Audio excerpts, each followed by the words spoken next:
India has officially approved acquisition of 26 Rafale marine fighter jets from France in a government-to-government deal valued approximately $7 billion. The contract is expected to be formally signed in coming weeks, with deliveries expected 5 years after the deal is confirmed.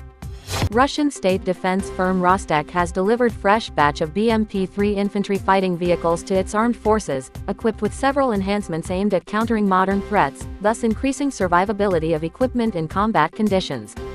According to Commander-in-Chief of Armed Forces of Ukraine, Ukrainian forces have successfully destroyed Russian Tu-22M3 long-range bomber using drone strike. The attack took place just moments after the aircraft had landed at Russian airbase. American aerospace and defense technology company Shield AI has introduced upgraded version of its VBAT unmanned aerial vehicle system. The updated VBAT drone features heavy fuel engine, increasing its flight duration to over 13 hours.